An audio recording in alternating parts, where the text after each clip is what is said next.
शरणं गच्छामि बुद्धं शरणं गच्छामि धम्मं शरणं गच्छामि धम्मं शरणं गच्छामि संघं शरणं गच्छामि संघं शरणं गच्छामि बुद्धं शरणं गच्छामि धम्मं शरणं गच्छामि. Buddha Purnima, marking the birth, enlightenment and passing of Gautam Buddha, serves as a profound moment for spiritual introspection. It is more than a celebration of a historical figure. It is a reflection on the universal potential for awakening inherent in every human being. At the heart of Buddha Purnima are three central themes that offer a path towards inner peace and ethical living. Reflection often begins with the concept of Madhyam Pratipada. It encourages us to avoid the extremes of self-indulgence and self-mortification. In a modern context, this is a call for balance, finding a sustainable path between our material needs and our spiritual growth. The day also highlights the sanctity of all life. Religious reflection on this day emphasizes metta, that is loving kindness, urging practitioners to extend goodwill even to those who may be difficult to love, recognizing that all beings seek to be free from suffering. The Buddha's passing on this same day serves as a poignant reminder of anicca, impermanence. Reflecting on the transient nature of life helps dissolve the ego and encourages us to live fully in the present moment, unattached to the fluctuations of fortune.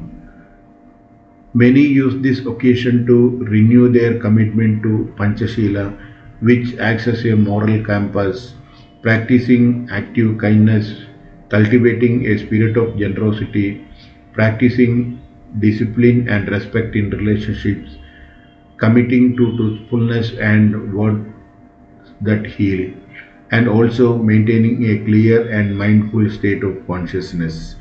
The full moon of Vaishakha symbolizes ultimate illumination of the mind.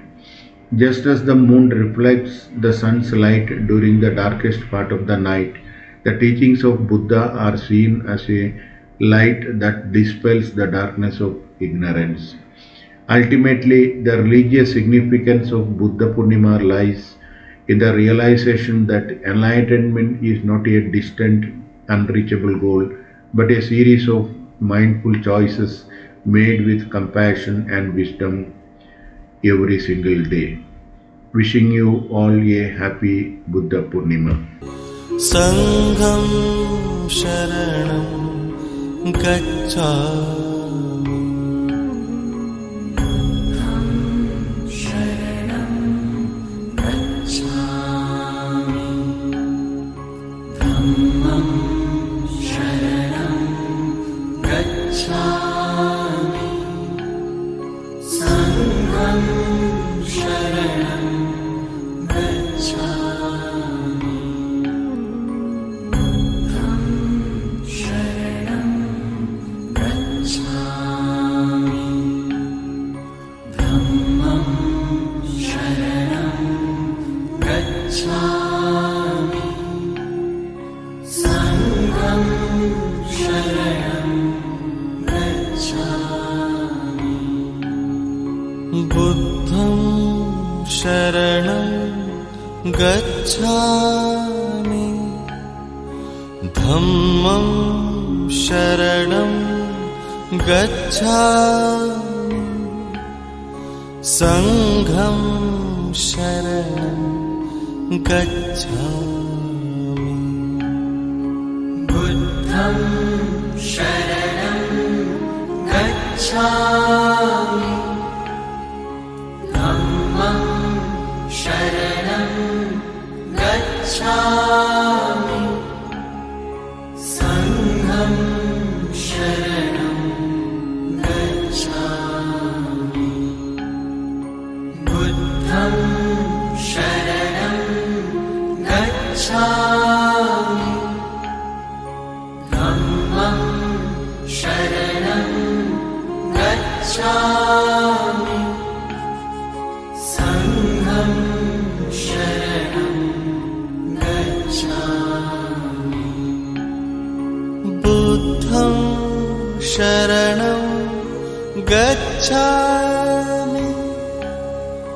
धम्मं शरणं गच्छामि संघं शरणं गच्छामि बुद्धं शरणं गच्छामि धम्मं शरणं गच्छामि संघं शरणं गच्छामि